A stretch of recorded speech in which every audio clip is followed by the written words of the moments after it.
pessoal, para quem ainda não me conhece, está chegando agora, sejam bem-vindos. Eu sou a Rose, do Ateliê Rose Pinheiro. Vamos falar de material necessário para pintura em tecido.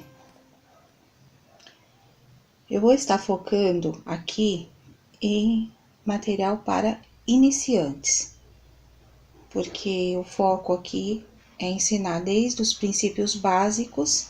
Então, nós vamos falar sobre alguns materiais e do material básico para quem está interessado em iniciar nesse universo criativo. A maior dúvida dos iniciantes é: eu preciso gastar muito? Tenho que comprar muitas tintas? Quais pincéis eu vou precisar? Por que tem que utilizar tábua?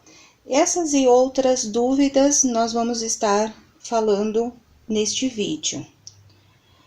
Calma, gente, nada de pânico, nada de estourar o orçamento, porque afinal de contas a vida não tá fácil para ninguém. Eu vou mostrar para vocês o mínimo básico a princípio, e eu preparei com muito carinho uma seleção de materiais bem enxuto para que vocês que estão iniciando não fica só na vontade. Essa questão de materiais básicos, nós vamos continuar falando conforme os trabalhos forem sendo desenvolvidos. Mas vamos partir do princípio que vocês ainda não tenham nenhum material e nem vão gastar horrores sem saber se tudo vai dar certo. O que então eu recomendo? Calma e cautela. Primeiro vocês vão definir o que vocês vão querer pintar. O que a Rose vai ensinar? Eu trabalho com foco no universo infantil, é o meu carro-chefe. É o que as pessoas tiverem interesse e é o que eu vou ensinar. As minhas pinturas são em mantas, fraldas principalmente, e por hora iremos focar nisso para definir aquilo que nós vamos fazer. Só esse barulho aí de fundo, não sei se está saindo na câmera, mas é que eu estou com o vizinho em reforma, me desculpem. Bom, vamos definir, gente, alguns tecidos principais que nós vamos nos focar. Esse tipo de tecido aqui, eu vou tentar me aproximar para mostrar a trama para vocês. Ele é um tecido de tricoline, pode ser um percal, e ele é uma trama lisa, e, portanto, o pincel desliza melhor e é mais fácil para aprender a pintar tecido neste tipo de tecido. Temos também um tecido de sacaria, que eu não vou estar focando neste momento, que é onde se pintam os panos de prato.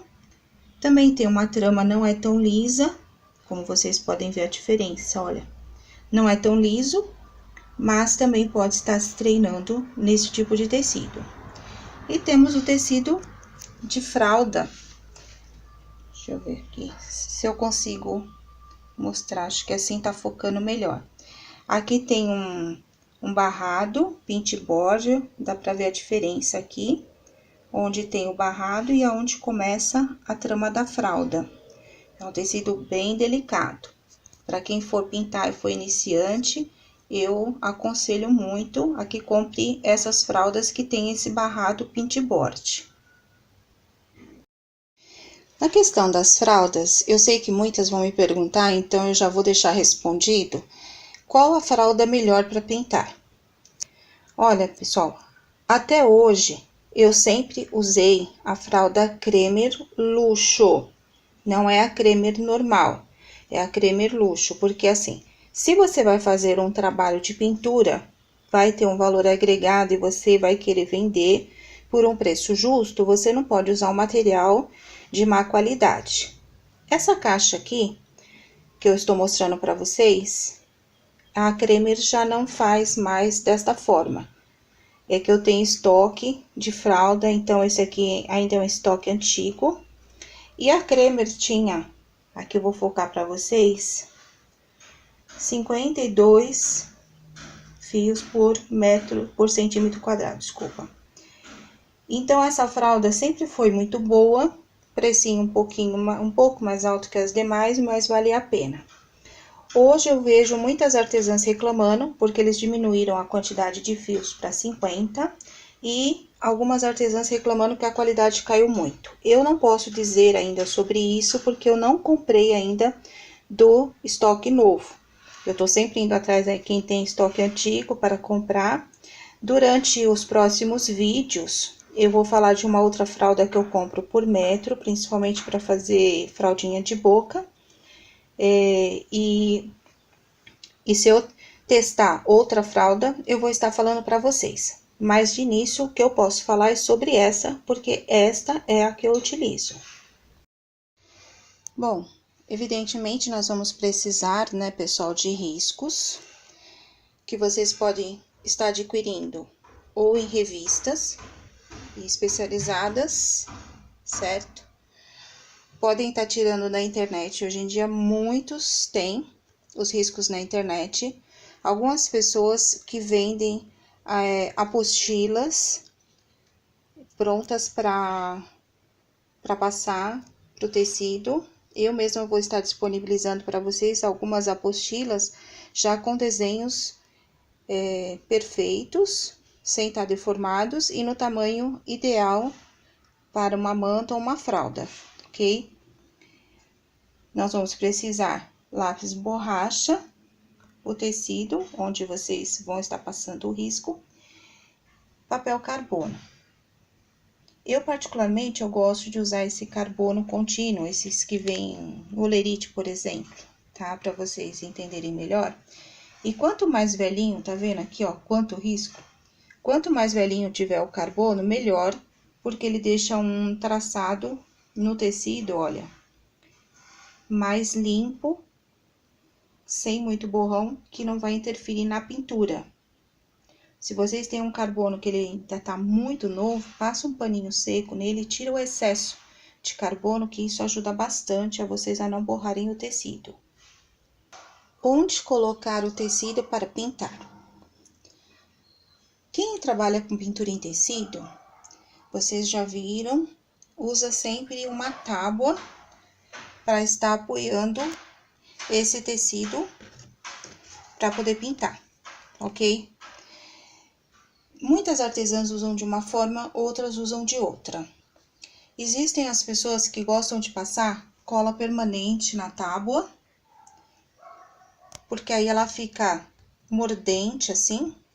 Vocês esticam o tecido nela e fazem a pintura. Após terminar a pintura, tira-se o tecido e a tábua fica toda manchadinha. Depois se lava essa tábua com uma escovinha, seca. Se for necessário, passa a cola de novo, mas uma vez que você passa a cola, ela dá para utilizar por muito tempo. Eu, particularmente, não gosto de usar cola. Então, eu vou mostrar para vocês como que eu faço. A tábua aqui que vocês estão vendo, ela já está forrada, já utilizei algumas vezes. E eu vou mostrar para vocês como que eu faço. Eu não gosto, como eu disse, de passar cola na tábua e colocar o tecido diretamente na tábua. Tem quem faça isso, quem goste.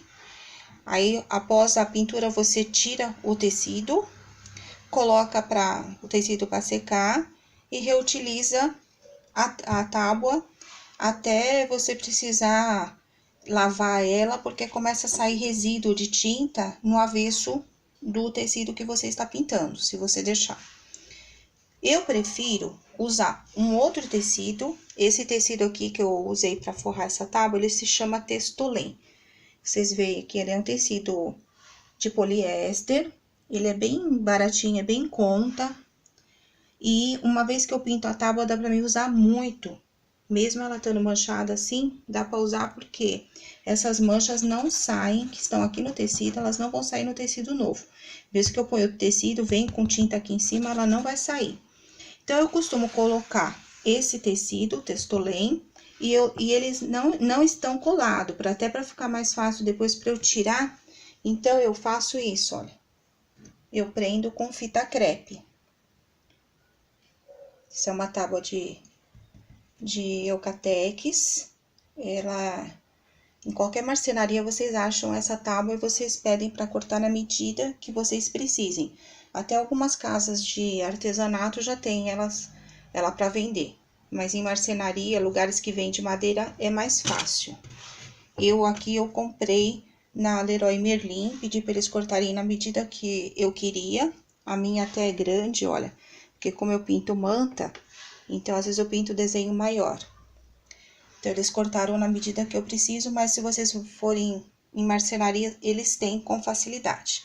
Então eu utilizo desta forma.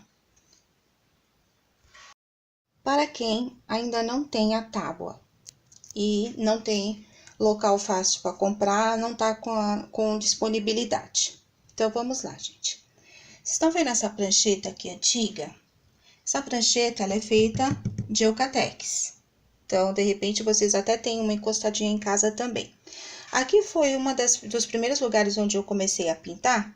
E essa aqui, por exemplo, ela tá com cola. Eu passei a cola, ela ainda tá mordente, apesar que precisaria passar novamente. Mas, como eu disse, hoje em dia eu já não faço mais isso. Então, o que que eu fazia, ó? Desculpa, gente. Tô até descolando aqui pra vocês verem, ó. A tinta fica na tábua, quando você passa. Aí, acaba pegando, às vezes, pelinho, um monte de coisa que depois tem que ficar lavando e esfregando. Pra mim, eu não achei produtivo isso. Então, o que que eu fiz? Eu coloquei um Testolém, que nem eu fiz na outra, e eu ainda utilizo ela. Quando eu tenho pinturas menores para fazer, então eu utilizo ela, porque olha o tamanho dela como é bom. Para pintar fralda, ela é excelente, tá? Mas digamos que também não tem a prancheta, ok. Quando eu iniciei na pintura, gente, eu utilizei uma pastinha dessas daqui, ó. Tá vendo? Ela é uma pastinha de papelão. Dobrada, ó, não tem nada no meio, você acha em qualquer papelaria. E aqui a parte de fora, vocês estão vendo, ela é plastificada, né? Esse tipo de pasta aqui, vocês podem fazer a mesma coisa que eu falei.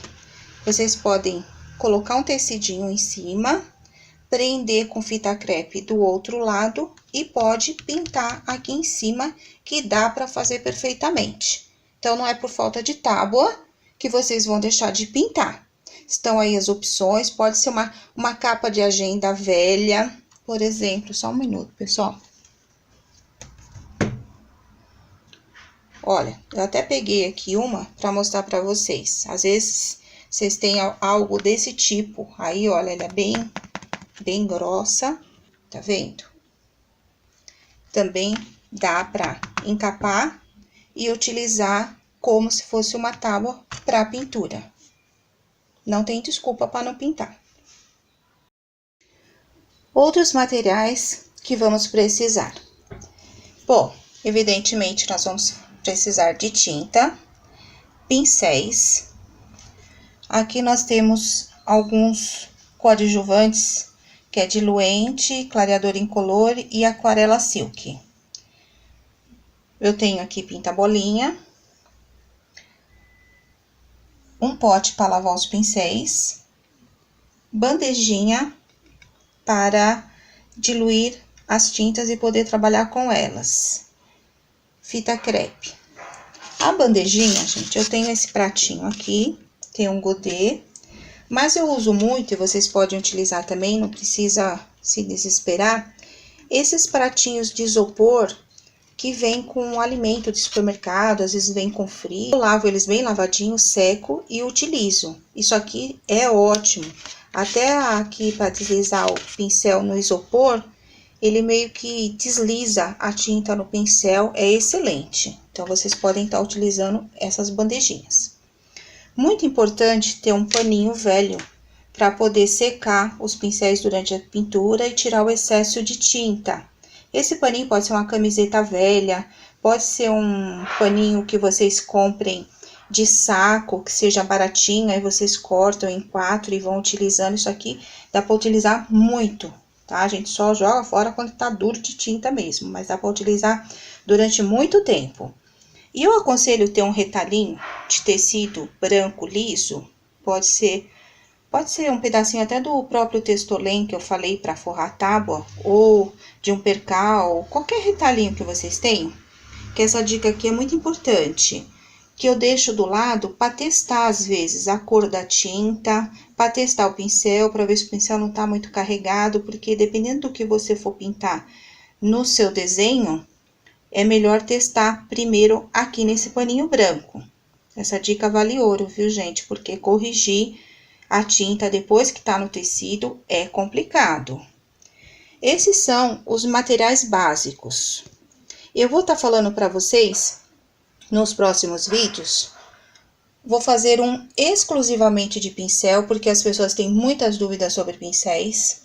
E vou fazer um apenas sobre as tintas e as cores. Como eu disse, eu quero passar para vocês que são iniciantes, material básico assim, bem enxuto. O que é necessário para iniciar.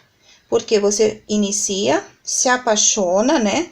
E depois você vai adquirindo os outros materiais que são importantes. Sim, para quem está fazendo isso profissionalmente, tudo ajuda na questão de tempo e desenvolver os trabalhos. Mas, a princípio, não há necessidade, gente, de ter tantas tintas assim.